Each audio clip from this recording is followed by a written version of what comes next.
What's up, everybody? Today we're diving into another unit, being the Combined Arms unit in Squad. This is the Jack of all trades unit type, and it's something that we're all going to be a little familiar with, so let's talk about why.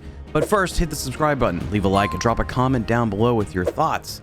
And let's get to it. So unsurprisingly, every faction has a Combined Arms unit, and obviously this could change as OWI continues to update units and how they operate in game. But with the Combined Arms units, you're going to get a very balanced unit type across the board. They're not going to really feature anything that distinct. In fact, they're going to be what you're used to because this mostly resembles what we had before the voting system was in place. So normally I would point out some things or features that make this pretty unique, but the Combined Arms unit is pretty straightforward.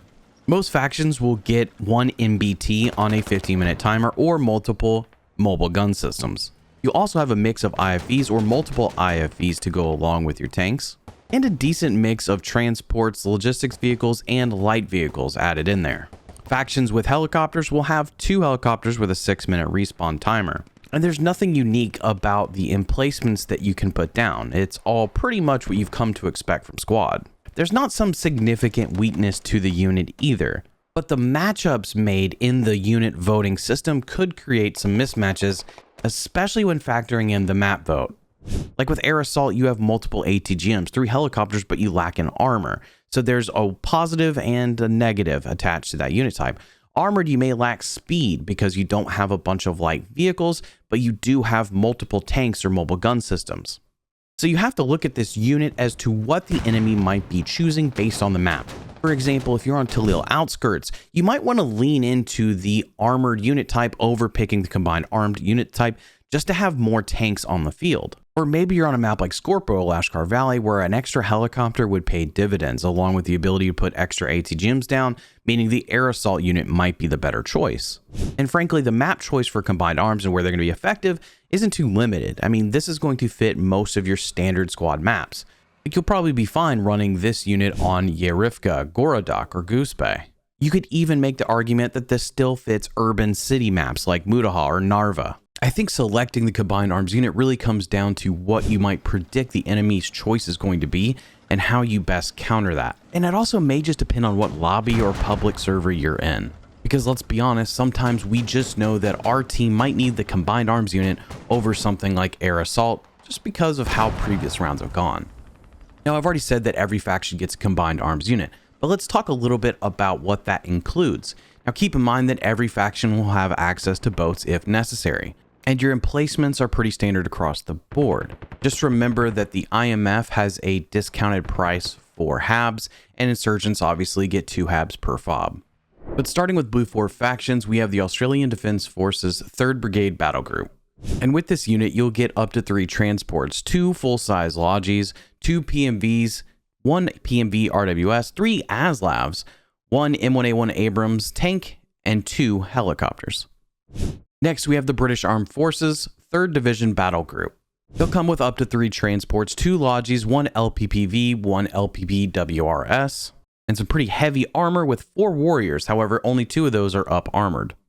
And of course, 1 Challenger tank and 2 helicopters. Next, we have the Canadian Armed Forces and the 1st Canadian Mechanized Brigade Group. They'll operate up to 3 transports, 2 full-size logistics vehicles, 2 Love WC6s, and note that's not the 50 cal, as well as 1 TAP VC6, which is also not a 50 cal. They also have 1 Coyote and 2 LEV6s, along with their Leopard and 2 helicopters. Next, we have the U.S. Army's 3rd Brigade Combat Team 1st Infantry Division, which will operate up to 3 transports, 2 full-size Lodgies. They'll have 3 MAT-Vs, all with a 50 caliber machine gun, and one of those will be a Crows. They'll also have 2 Strikers and 1 Bradley. And of course, they'll have an M1A2 Abrams and 2 helicopters. Now we have the U.S. Marine Corps' 31st Marine Expeditionary Unit.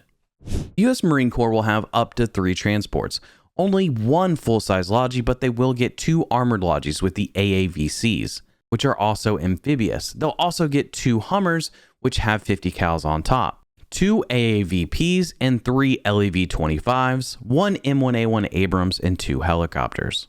For the irregular militia, you'll have the Irregular Battle Group, which will operate up to 3 full-size transports. They'll get up to 3 bikes, 2 full-size Lodgies, 1 armored Lodgie, and 1 technical Lodgie. They'll also get 1 armored technical logi, 1 armored technical Dishka, 1 technical SPG 9, 2 BMP1s, and 1 BMP2, which does not include an ATGM on board. They'll get 2 mobile anti-air guns, one of which will be an MTLB Zoo, and then finally they'll have the BM21 Grad along with a T-62, but no helicopter.